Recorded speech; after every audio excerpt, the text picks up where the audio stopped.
दोस्तों, पुराने समय की बात है। एक संत थे, उनके पास 2-3 सोने की मोहरें एकत्र हो गई थी, जो कि उनको दक्षिणा में मिली हुई थी। उनको विचार आया कि जब ऐसे ही बहुत सारी मोहरें एकत्र हो जाएंगी तो वह प्रयाग जाकर संतों को भोज कराएंगे। ऐसा विचार करके उन्होंने एक लकड़ी की मोटी सी लाठी बनवाई, जो कि अंदर से खोखली थी। उसके ऊपर चूड़ी वाला ढक्कन लगवाया और उसके अंदर सोने की मोहरें एकत्र करने लगे। जब वह लाठी मोहरों से भर गई तो वह प्रयाग जाने लगे। रास्ते में एक गाँव आया, वहाँ जाकर उन्होंने लोगों से पूछा, यहाँ कोई संत सेवा करने वाला रहता है क्या? वहाँ के लोग उनको एक व्यक्ति के पास ले गए जो संत की सेवा किया करता था। उस व्यक्ति ने संत की खूब सेवा की, लेकिन उसको संत की लाठी कुछ अजीब लग रही थी। जब संत सो गए तो वह व्यक्ति उनकी लाठी ले आया और उसको खोल कर देखा तो उसके अंदर सोने की मोहरें भरी हुई थी। इतनी सारी मोहरों को देखकर उस व्यक्ति के मन में लालच आ गया।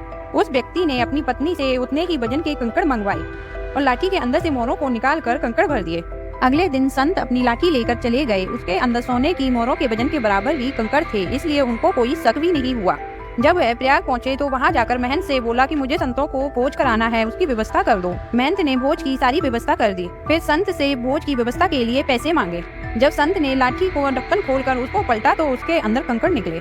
संत भौचक्के से रह गए। उनको उस व्यक्ति की याद आई जिसके पास वह एक रात पहले ठहरे हुए थे। उनको विश्वास हो गया कि उसी व्यक्ति ने मोहरें चुराई हैं। उनके मन से दुख भरी आह निकली और बोले कि तुम भी भोगोगे। इतना कहने संगम के तट पर जाकर अपने प्राण त्याग दिए। वह व्यक्ति जिसने सोने की मोहरें चुराई थी, उसने अपना व्यापार बड़ा कर लिया और बहुत धनी हो गया। कुछ समय बाद उसके यहाँ पुत्र पैदा हुआ। जब वह पुत्र बड़ा हुआ तो बीमार रहने लग गया। उस व्यक्ति ने अपने पुत्र के इलाज में सारा धन खर्च कर दिया, लेकिन वह पुत्र ठीक नहीं हुआ। फिर उस व्यक्ति ने अपने पुत्र से पूछा, तुम्हारी क्या इच्छा है? पुत्र ने बोला कि मैं प्रयाग जाकर संतों को भोज कराना चाहता हूँ। उस व्यक्ति ने बोला, अब तो धन भी नहीं बचा है, भोज कैसे कराएंगे? तो उस बच्चे ने बोला कि मकान बेच दो। उस व्यक्ति ने अपने बच्चे की इच्छा को पूरा करने के लिए घर बेच दिया और जेवर भी बेच दिए और प्रयाग जाकर संतों को भोज कराया। फिर यह बच्चा बोला कि मुझे संगम के तट पर ले चलो। वह व्यक्ति अपने पुत्र को संगम के तट पर ले गया।